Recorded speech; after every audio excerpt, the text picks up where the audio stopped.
Welcome back to the deep dive.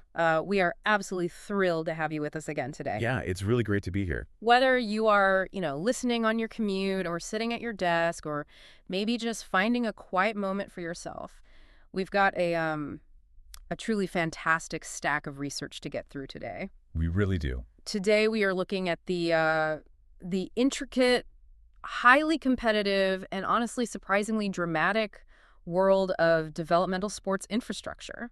And I know that sounds very technical, but even if you don't consider yourself a massive sports fan, I'd say stick with us for this one. Right, because what we're about to explore is, well, it's one of the most fascinating case studies in how you build a talent pipeline from scratch. Exactly. It's really a masterclass in structural development. Yeah. And that applies just as much to corporate business and organizational leadership as it does to athletics. It totally does, specifically resuming all the way in on Queensland, Australia to explore something called the Sapphire Series, Yeah. or as you might see it written in the official documents, the Heart Sapphire Series. Yeah, it is great diving into this with you. This is one of those topics that on the surface might look like a straightforward administrative history of regional league. Right.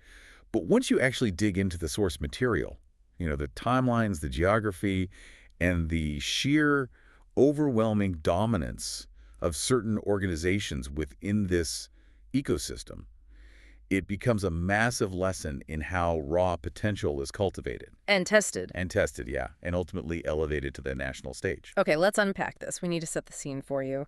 If you are familiar with the national professional netball scene, especially in Commonwealth countries where the sport is just massive, you know that the national level is the absolute pinnacle. That's the major leagues. That is the major leagues, exactly. Right. To understand what the Sapphire Series is, you have to think about what happens right beneath that ceiling. Right. If the national level is the majors, the Sapphire Series is the crucial AAA equivalent for the state of Queensland. Yeah, it's a semi-professional state netball league. So on the national pyramid, this is effectively level 3. It's the proving ground. It's that high-pressure environment where raw, undeniable talent goes to get hardened before making that final, difficult leap to the top. Which is a huge jump. It's a massive jump. But this league, in its current form, only officially launched in 2019. And I'm assuming they didn't just invent a level 3 sports league out of thin air. No, they didn't. What's fascinating here is the sheer weight of the legacy that the Sapphire Series was built upon. Netball Queensland didn't just wake up one morning in 2019 and decide to draw up a brand new tier of competition. Right, they had something before. Oh, they had a lot before. Yeah. The Sapphire Series actually replaced a massive 18-year continuum of earlier state leagues. 18 years? 18 years. We're talking about an entire generation of netball history running from 2001 all the way to 2018. All of that had to be completely consolidated and rebranded. Wait, 18 years of history just wiped clean for a rebrand? What exactly were they playing in before 2019? Well, over those almost 2 decades, the top-level state competition went through a revolving door of titles. And it was largely driven by shifting commercial sponsorships. Ah, of course. Follow the money. Always. If you look at the historical records, the top tier was initially known as the Dairy Farmers Cup. Okay, Dairy Farmers Cup. Then it transitioned into the Holden Astra Cup. From milk to cars. Exactly. Which was naturally followed by the Holden Cruise Cup. Wow. And then, after the car sponsorships wrapped up, it became the Queensland Champions Cup. And eventually, it was simply known as the Queensland State Netball League. It really paints a picture of the commercial realities of regional sports, doesn't it? You're constantly shifting naming rights just to keep the lights on and the courts polished. You have to. It's an expensive operation. But then in 2019, Netball Queensland just hits the reset button. They launched the Sapphire Series to unify everything. And looking at the inaugural founding teams in our research, this wasn't just some random assortment of local clubs signing up. Not at all. They engineered a very specific, deliberate ecosystem. They did. The 2019 launch featured a unique blend of traditional regional clubs and massive university partnerships. It was a highly structured approach to semi-professional sports. Right, because when they launched, they brought in teams like the Bond University Bull Sharks, Yep. the Brisbane South Wildcats, and the USC Thunder, who were partnered with the University of the Sunshine Coast. And that university connection, that is the absolute bedrock of this level of the sport. Why is that so crucial? Because at a level 3, semi-professional tier, These athletes are not making millions of dollars. They aren't set for life financially. Right, they still have to plan for a future outside of sports. Exactly. They need an environment that supports their athletic growth alongside their broader life goals. So the universities provide the high-performance infrastructure, the gyms, the courts, the sports science department. The academic pathways. The academic pathways are crucial, and the league, in return, provides the high-stakes competitive environment. That makes a lot of sense. So you have this academic athletic hybrid model, and the other founding teams followed a similar blueprint, right? They did. You had the QUT Wildcats, who were partnered with the Queensland University of Technology, Right. and the USQ Jets, backed by the University of Southern Queensland. Okay, so while we are talking about this infrastructure, I noticed something absolutely wild in the geographical layout of this league. How exactly do they manage the travel logistics for a state as massive as Queensland? Well, they mostly handle it through extreme centralization. Meaning they play in one spot. Basically, yeah. Mm-hmm. The vast majority of the Sapphire Series games are played at a single, centralized hub, the Queensland State Netball Center. Wow. For the bulk of these teams, they might only get 2 true home games in their own regional venues per season. Just two. Just 2. Every other match requires them to travel to that central hub in Brisbane. But doesn't that inherently put certain regional teams at a massive disadvantage? I mean, if I'm a team based outside of that immediate southeast corner of the state, I am suddenly playing a season made up almost entirely of away games. You've hit on one of the most intense logistical hurdles in the entire league, because there is one glaring geographic outlier in this ecosystem. The Northern Menendee Rays. Yes, the Northern Menendee Rays. They are based way up in Townsville in North Queensland. Which is not close to Brisbane. Not even a little bit. Yeah. While the teams from Brisbane or the Gold Coast are taking a relatively short, manageable drive down the highway to the central hub, the Rays are navigating a massive geographical divide just to participate. That is brutal. It is. They play their allocated home games at Townsville Stadium, which means their season involves an incredibly taxing travel schedule compared to a team based in, say, South Brisbane. And that geographic reality plays a huge role in what happens to this league shortly after it launches. But first, let's look at that inaugural 2019 season. 2019 was wild. Because reading through the accounts, it genuinely played out like a fairy tale launch for Netball Queensland. The very first match in Sapphire Series history took place on June 25, 2019. You had the USC Thunder going up against the Bond University Bull Sharks. A battle of the university-backed squads right out of the gate. Exactly. And the Thunder took that historic first win, 53-44. But the real story of 2019 was the grand final. It really was. It was the QUT Wildcats going up against the Brisbane North Cougars.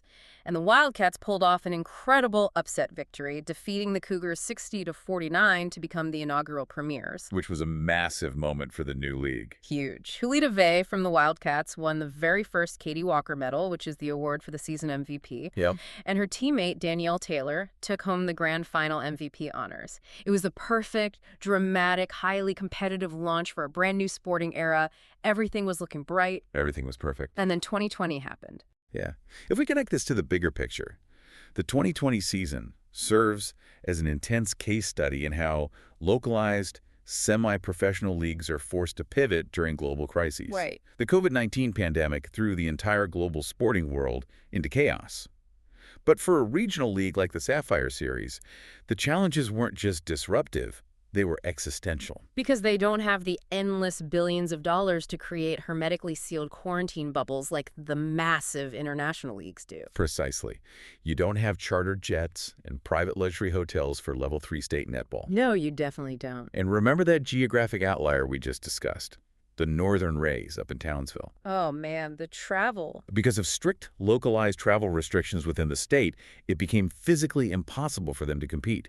They were entirely cut off from that centralized hub at the Queensland State Netball Center. Which has to be completely heartbreaking for a team that is only in its second year of existence. Yeah. You finally get a seat at the table in this brand new Level 3 league, and a global pandemic physically prevents you from traveling to the court. It was devastating for them. The administrators had to make some incredibly tough, pragmatic calls just to keep the league alive. They shrank the competition down to 6 teams. The start of the season was significantly delayed. But they kept going. They did. They adapted the schedule, they restructured the logistics, and they pushed forward. And while 2019 was a fairy tale for the Wildcats, that shortened chaotic 2020 season became the ultimate revenge arc for the team they beat in that inaugural final. The Brisbane North Cougars. The Cougars. And looking at the match reports, they didn't just get revenge, they absolutely dominated the pandemic season. Dominated is the right word. The Cougars made it back to the grand final, this time facing off against the USQ Jets. They comfortably took the 2020 title, winning 62-47. We also saw some incredible individual standout performances despite the chaos of that year. We did. Ava Black from the Bond University Bull Sharks won the Katie Walker Medal for season MVP. Right. And Ruby Bakewell-Dorn from the Cougars was named the grand final MVP. It was a triumphant end to a deeply uncertain year. It was. But here's where it gets really interesting. We need to talk about the historical data you uncovered regarding the Cougars, don't we? Yes, we do. Because calling the Brisbane North Cougars a successful team feels like the understatement of the century. I was looking through your notes and the historical records for this deep dive, and the sheer, absurd dominance of this one organization is almost hard to process. Just how good is this team? To understand the Cougars, you have to look past the 2019 rebrand. You had to dig into those 18 years of prior history we talked about earlier. The car sponsor eras. Exactly. Let's look at the actual championship timeline. We know the Cougars won the Sapphire Series in 2020. Yep. They also won it again in 2021, completely crushing QUT netball 70-45 in the grand final. A blowout. So that's back-to-back titles in the current era. Okay. But let's rewind the clock. Okay, take me back to the start of the records. Let's go all the way back to the Dairy Farmers Cup era, from 2001 to 2004. The Cougars won the championship in 2001. Okay. They won it again in 2002.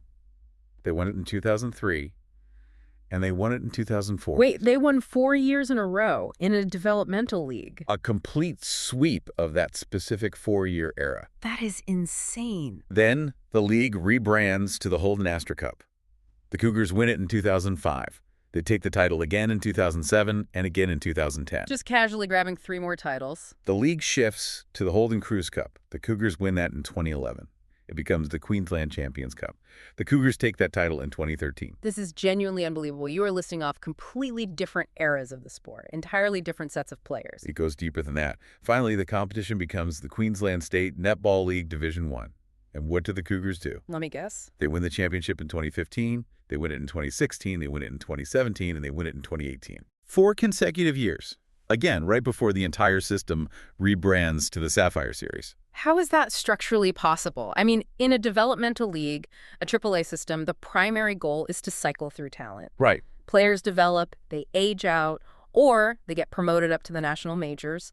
The rosters are inherently transient by design. You shouldn't be able to keep a dynasty together because your best players are constantly being recruited away from you. That is exactly the developmental paradox. To maintain that level of absolute suffocating dominance across 2 decades, across 5 different league rebrands, and across entirely different generations of athletes, that points to a structural, organizational culture that goes way beyond having a few star players on the court. It has to be institutional. It means the Cougars' internal development systems, their coaching pipelines, and their recruitment networks are functioning at a level that simply outclasses the rest of the state. They aren't just retaining talent, they are manufacturing it internally faster than they lose it to the national leagues. So what does this all mean for the broader ecosystem? How does this entire system actually function as a pipeline for the rest of the state? We've talked about the Sapphire Series being level 3. How do these teams, whether it's the Cougars or anyone else, make sure they have a constant flow of players coming up? And where do those players go when they finally outgrow this level? That is where we have to look at the structures built immediately above and immediately below the Sapphire Series. Let's start with the layer just beneath it. Okay. At the exact same time the Sapphire Series was launched in 2019, Netball Queensland also established the Ruby Series. The Ruby Series. So this is essentially the official reserve league. Correct. It runs entirely parallel to the main competition. Got it. If a player has raw potential but isn't quite ready for the physical intensity of the Sapphire Series, or perhaps if a veteran player is recovering from a major injury and needs to rebuild their match fitness, they play in the Ruby Series. Makes sense. Almost all the main Sapphire clubs, the Cougars, the Jets, the Wildcats, the Bull Sharks, the Thunder, they all field reserve teams in the Ruby Series. It's the ultimate safety net, but also a dedicated training ground. But there is also a unique structural element here. The Ruby Series isn't just for reserve squads. Oh, really? Yeah. You have teams like the Darling Downs Panthers, based out of Downlands College in Toowoomba, who only compete in the Ruby Series. Interesting. They are a dedicated regional development squad that intentionally does not have a senior Sapphire team sitting above them. Their entire organizational goal is to operate at that specific developmental tier. And reading the history of the Ruby Series, it's not just an afterthought or a casual practice league. It has its own fierce, highly competitive history. Absolutely. In fact, while the Wildcats and the Cougars were battling over the inaugural Sapphire titles, a completely different organization locked down the Ruby Series in those early years. The Carina League's Club Tigers. The Tigers absolutely dominated the reserve level. They won the inaugural Ruby Grand Final in 2019, beating the Ipswich Jets reserve squad 51-36. A solid win. And even during the shortened, chaotic COVID season of 2020, the Tigers did it again. This time, they beat the Brisbane North Cougars reserve team 56-48 in the final. Though naturally, because the Cougars inevitably conquer everything they touch in Queensland netball, they finally took the Ruby Series title as well in 2021, defeating the Tigers 58-39. It is the inescapable reality of the Cougars' internal pipeline. But that structure, the local clubs feeding into the Ruby Series, which then feeds into the Sapphire Series, that is the base of the funnel. Now, we have to ask what happens at the very top. Right. Where's this all leading for the individual athlete? Because if you dominate in the Sapphire Series, you are looking for that ticket to the national stage. That is where the state representatives team comes in. The absolute best of the best from across all the competing Sapphire Series teams are selected to represent Queensland on a national developmental level. Oh, I see. Originally, this all-star squad played under the name the Queensland Fusion. But in 2021, the administration made a brilliant strategic move to create a clearer, more unified brand identity. They rebranded the representative team to directly reflect the state league. The Fusion became the Queensland Sapphires.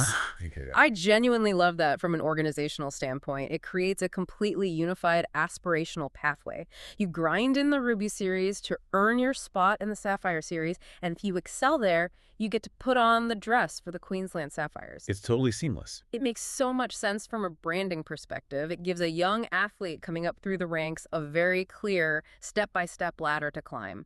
And looking at the timeline, the league itself just continues to adapt and grow its footprint. The resilience of the administration moving out of the worst of the pandemic is really impressive. In 2021, as travel restrictions finally eased, the Northern Rays were able to return to the competition. Finally. Yeah, bringing that crucial North Queensland representation back into the fold after being locked out in 2020. And 2021 wasn't just about returning to the status quo. They actually expanded the league. We saw the debut of QUT Netball as a standalone entity. Right, they branched out from their previous partnership with the Wildcats to stand on their own. And they didn't just quietly participate. They fought their way all the way to the grand final against the Cougars in their very first standalone year. But the expansion that truly signals the commercial viability of this league happened shortly after. In December of 2021, a massive announcement shook up the ecosystem. This was huge. The Gold Coast Titans, which is a major, highly established sporting brand primarily known for their National Rugby League presence, announced they were officially entering a team into the 2022 Sapphire Series. Bringing a heavyweight professional organizational brand like the Titans into this Level 3 space just proves how incredibly valuable this tier of competition has become. It's a massive injection of resources, professional sports science, and mainstream visibility. When organizations with the massive footprint and financial backing of the Gold Coast Titans start actively investing in state-level, semi-professional netball, it forces a permanent elevation in the standard of the entire competition. It really does. And, as we look at this whole complex ecosystem, it is so easy to just see it as interesting sports trivia. But there is a very specific reason we wanted to bring this deep dive to you today. Absolutely. Whether you are prepping to take on a new leadership role in your corporate life, whether you are trying to learn a complex new technical skill, or whether you are an entrepreneur trying to build a resilient team from scratch, the history of the Sapphire Series is an absolute masterclass in structural development. It demonstrates the absolute necessity of intermediate steps. You cannot simply expect raw potential to organically transform into elite performance without a structured environment. Exactly. You cannot just leap from being an enthusiastic amateur to operating at an elite national level overnight. You have to have a robust, highly organized proving ground in the middle. The Level 3. You need that level 3 space where failure is an option, where the stakes are real, but the pressure is still calibrated for growth. And importantly, you need backups for your backups. Which is the Ruby series. That is exactly what the Ruby series represents in this ecosystem. You have to have systems in place that catch people when they aren't quite ready, develop their specific weaknesses, and push them back up the ladder. The way Netball Queensland structured this entire pathway, taking nearly 2 decades of fragmented sponsor-driven cups and transforming them into a unified, clearly branded pipeline, is a profound lesson in long-term strategic thinking. But this raises an important question, and it's something I think is worth reflecting on as we wrap up our analysis of these sources today. Okay, lay it on us. We noted that the entire stated purpose of a developmental league like the Sapphire Series is to foster a broad, balanced, statewide talent pool to feed the Queensland representative teams. The ultimate goal is to lift all boats across the state. Right. But when you look at the staggering multi-decade dominance of a single club, the Brisbane North Cougars winning title after title, era after era, entirely regardless of the league's name or structure, you have to wonder about the developmental paradox that creates. Oh, that's interesting. At what point does a developmental league stop being a balanced statewide pathway and start functioning primarily as a standalone dynasty for a single organization? Wow. Does having an unbeatable, monopolistic juggernaut in a development league actually stifle regional growth by hoarding the best resources, coaches, and outcomes? Yeah. Or, conversely, does that level of relentless, inescapable dominance force every other single team in the state to permanently elevate their own standards just to survive on the same court? That is a brilliant point to leave on, and it is exactly the kind of structural tension that makes digging into these organizational histories so rewarding. It is a question that applies to massive business monopolies just as much as it does to regional sports leagues. Thank you so much for taking this deep dive with us today. We love sifting through these stacks of research to extract these hidden stories for you, and we hope you found as much value in this case study as we did. Keep looking for those hidden structures in your own life, keep building those resilient pipelines, and we will catch you on the next deep dive.